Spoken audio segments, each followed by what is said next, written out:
Hey, this is the first time I'm doing this.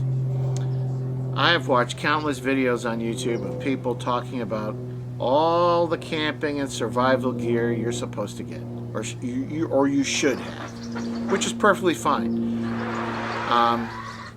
I've never seen a real serious person on YouTube talk about equipment that's bad, but a lot of it's pretty pricey.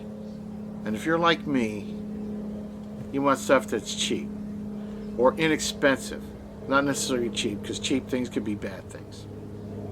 So what we're going to talk about is thrift store stuff. Thrift store and yard sale survival or camping. Alright? You can get a lot of fine things from the thrift store, yard sales, or pawn shops if you just take the time to look. Some of it's going to be pretty old, but just because it's old doesn't mean it's bad. Because there was a time in American history when even inexpensive things made 50, 60 years ago were better quality than stuff made today. So the first thing we're going to talk about today is blades, knives, things like that.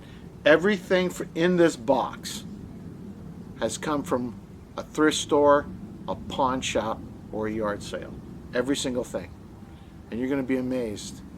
Now, some of it's taken a while to find, but just hang in there and bear with me, and I'll show you what I got. Oh, and this is a remote control, by the way. It operates the camera. I'm doing something unique. A lot of these videos are not done with tripods or remote controls. You see the guy get up and push a button and stuff like that. We're going to try to eliminate all that jerky camera and all that walking out of the frame stuff. So just bear with me. We're going to start in a sec. Alright folks, first thing I'm going to do is start covering multi-blade knives or single-blade knives. Every one of these knives has come from a yard sale, except for this one knife. This knife has come from a gun show. Alright? And believe it or not, the two most expensive knives I have here are this one. This here is a Swiss Army style knife. It actually is a Victorinox knife, right?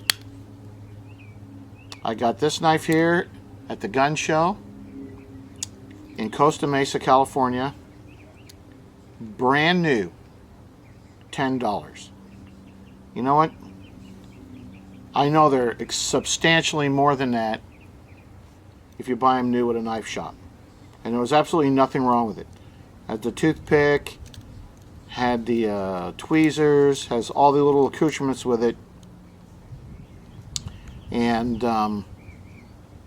I've used the heck out of this knife. This is my daily carry knife when I work construction, and it's done a lot of stuff for me. This knife here, believe it or not, was also a yard sale find for $10. Look at that. All the blades are intact.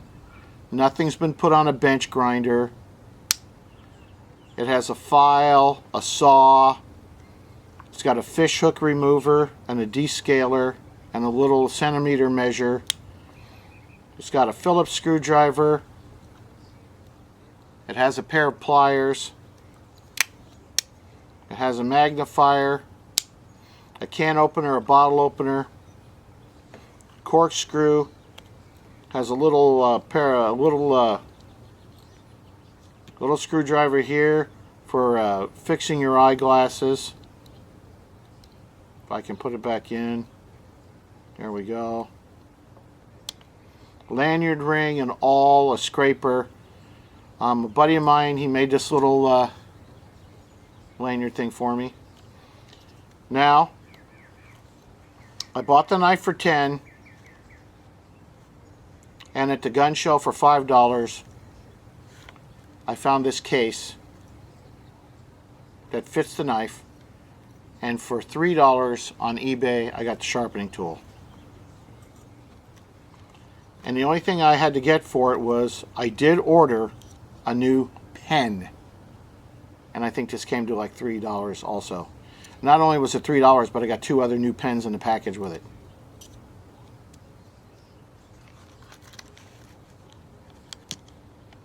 All right. This was $1. Made in Germany. Very nice knife. Yard sale item. All right. High quality steel. Retains a good edge.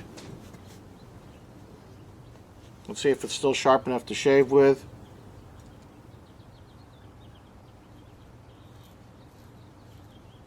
There we go. Plenty sharp.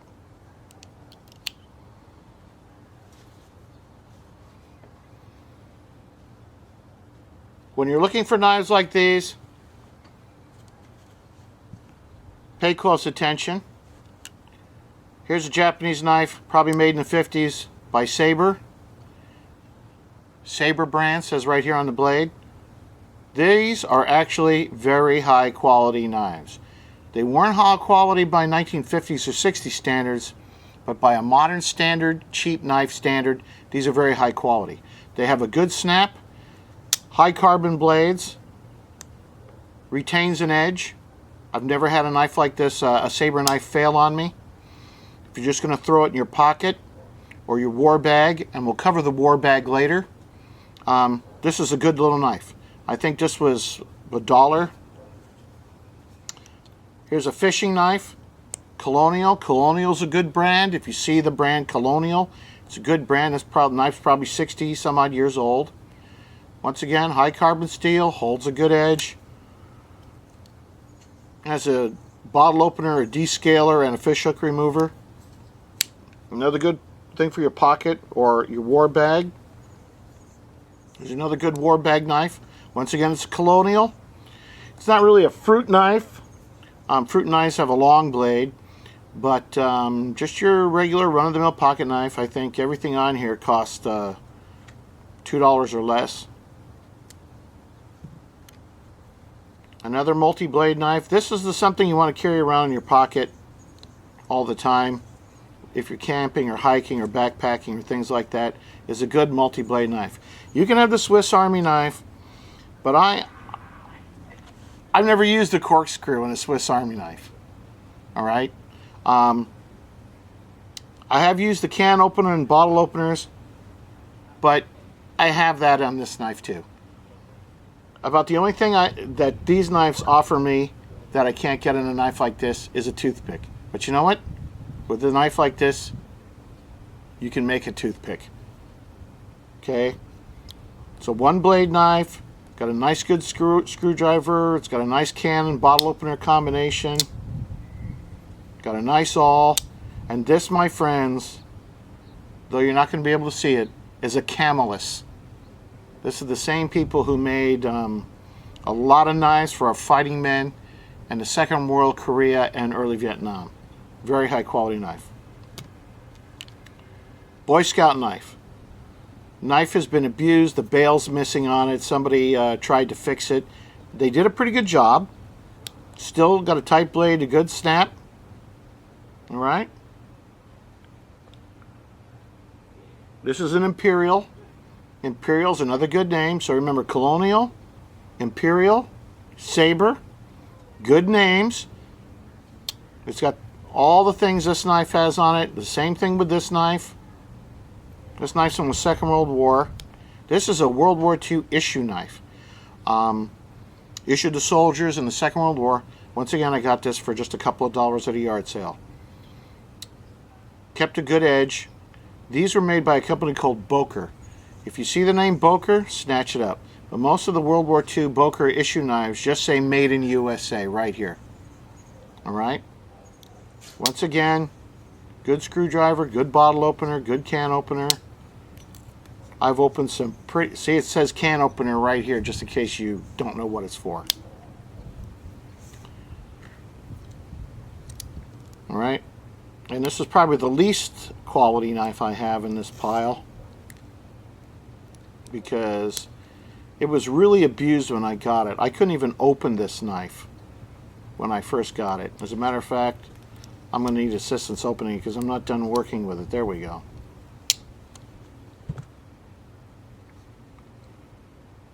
Montgomery Ward's.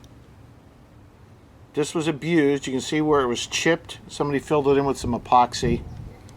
It's got this weird can opener I've never tried to use, but I'm going to give it a shot.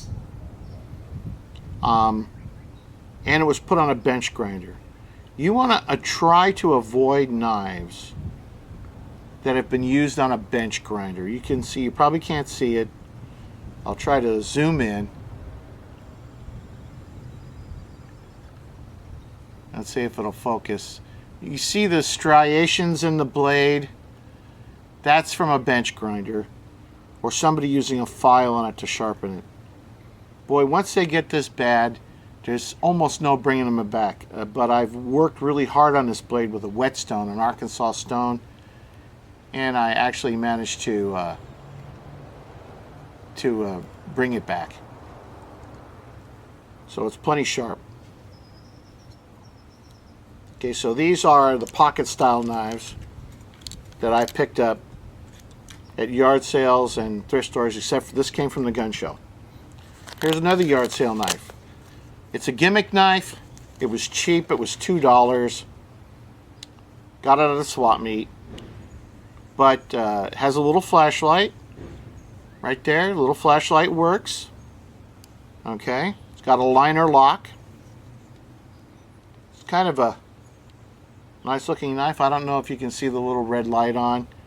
It's not very bright, but in a dark tent or very low light situation, it's kind of adequate. Made in China.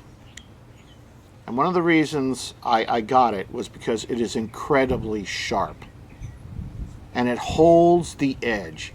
I've shaved wood, I've made fuzz sticks, I've done, because I buy a knife, I test it out. It's not like, oh, you got a knife, big deal. No, I test them out. Plus, it's got a point here for glass breaking. I don't know if that's what it's originally intended for, but it does work good for that. Right? Came with this cheap nylon pouch. The most expensive thing in this set was this Gerber multi-tool. Right from the pawn shop, $20. Okay? Everybody should be familiar with the multi-tool.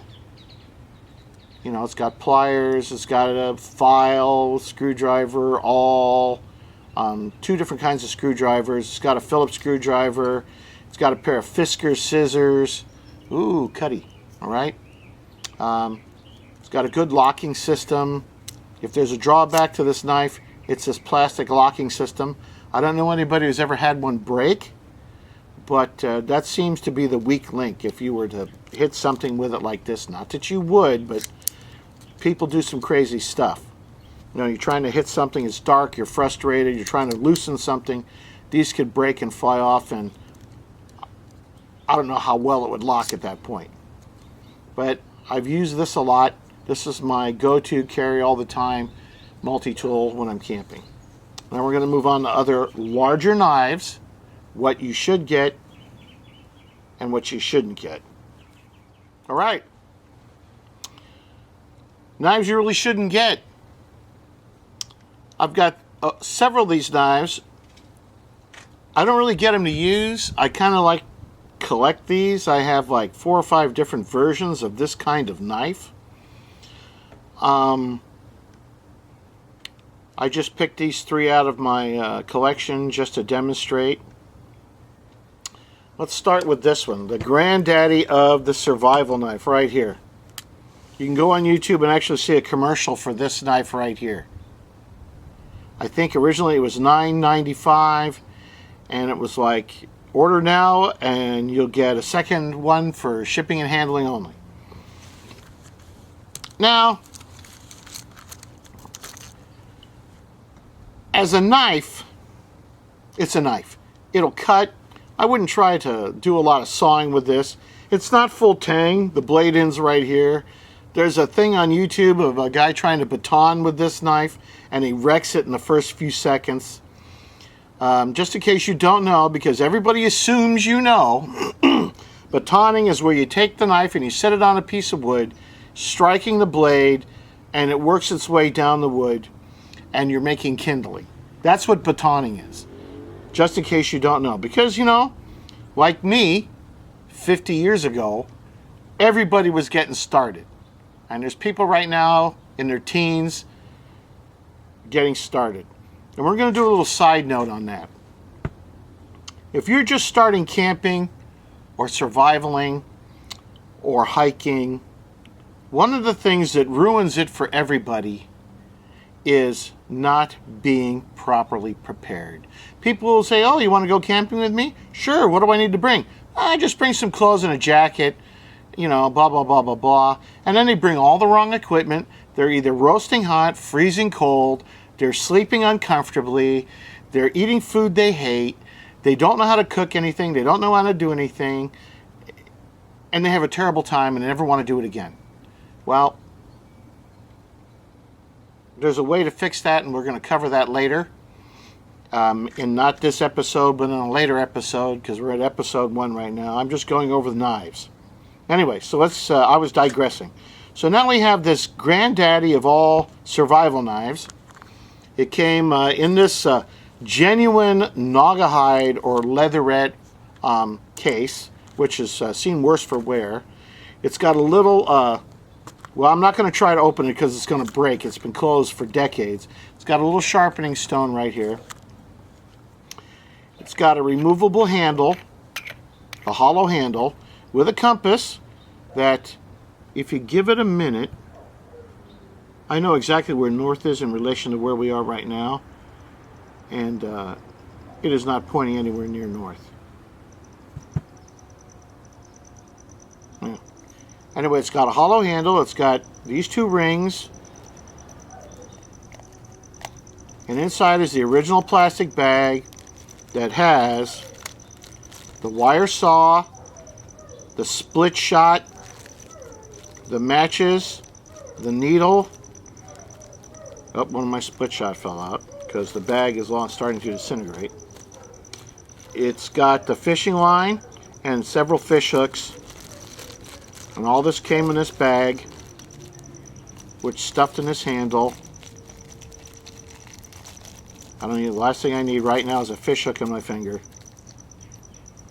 And these 2 rings for the wire saw, which would go over these split rings. And then you tighten the handle back down. And if you tighten it too much, it forces the split rings over the handle, so you can't ever tighten it too much. And you're ready to camp. Ready for anything. Alright? Unless you're getting this knife for $1 or free, don't bother. Not if you're going to use it. It actually has a collector's value. I could probably eBay it for 10 bucks. It didn't cost, I think this was free.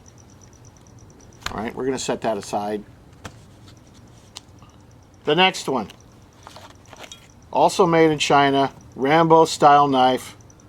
Great big scabbard. I haven't put an edge on it. It had this weird shim jammed in it. I'm sure that shim was to tighten the blade because the blade stops right here and it's held in by an Allen screw. Once again, hollow handle. Compass, which is actually pointing north. And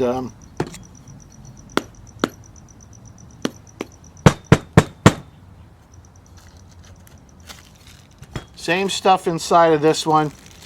4 matches, a striker, fishing line, some split shots, some fish hooks, a needle, and wow, this one actually has 4 different colored pieces of thread in it, just in case your tux is torn, and or your the Russian uniform you've gotten off of a dead soldier. This one has an actual O-ring for sealing. But once again, the weak point of this knife is, A, it's too big. It is big. Now look, I don't have anything about big knives, but unless you're fighting a bear or some thick-chested, huge mountain man who's pissed off because you're walking by his beaver traps, I don't really think you need a knife this big. All right? But that's me. A knife like this big isn't good because you can't baton with it, and if you try to chop with it, you're going to lose the blade at the handle. and it's got a plastic snap. Highest possible quality.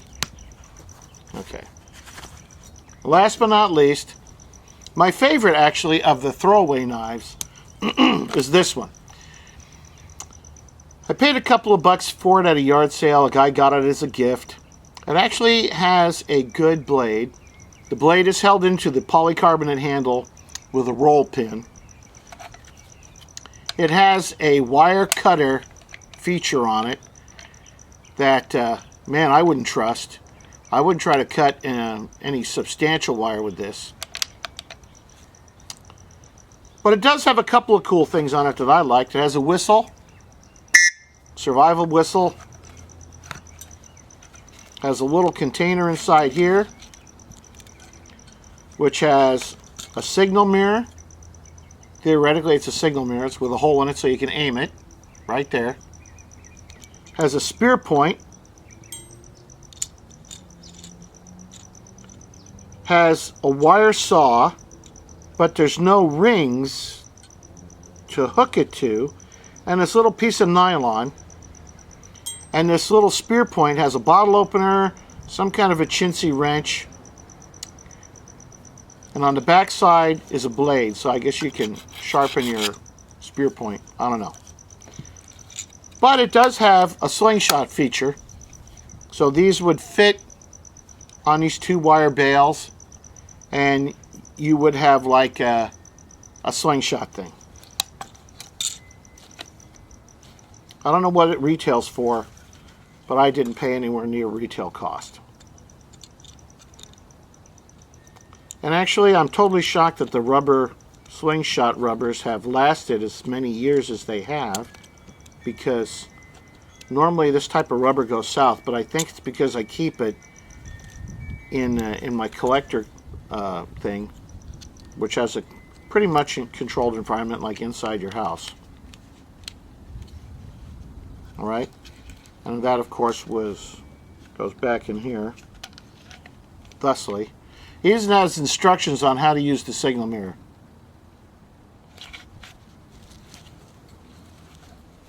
Okay, and once again, here was the bonus with this. I paid like $2 for this at a yard sale. And it has an O-ring seal handle with a little compass that, if you hold it very still, it does point north. But here was the bonus. There was a $5 bill folded up and stuck inside the handle. Now this one has a little capsule. There's two Band-Aids also rolled up in here. I'm not going to try to get them out. This has a little capsule with an X-Acto blade, 4 strike anywhere matches, split shot, fishing line, 2 fish hooks, and a little pencil. Plus you got the little waterproof container.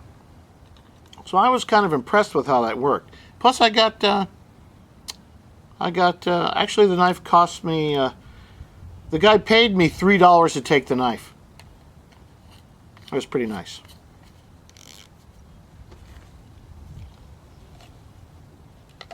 And it does have real metal snaps, not that that means anything. All right, so once again, do not get this, do not get this, do not get this, unless it's the only knife option available to you on your budget. But if you do get a knife like this, you're going to take it camping or backpacking or hiking. Remember, they're medium to light duty knives only. You're not going to be batoning with them. They're just there to do basic chores with. Cutting rope, maybe making fuzz sticks, basic cutting chores. And remember, the dull knife is the dangerous knife. You want to make sure that all your knives have a good edge. I have a Spyderco sharpener, which has 2 stones at a 45-degree angle, and you sharpen this way and this way. And I can get a really nice edge on things. I do not like the ones that you press up against the knife blade and pull, and little curls of metal come off the blade. If you buy a cheap knife and it has no edge, and that's the only way to get an edge, that's fine. But you want to have a good edge. Okay, next we're going to go on to larger knives like this size that would be adequate for all kinds of camping.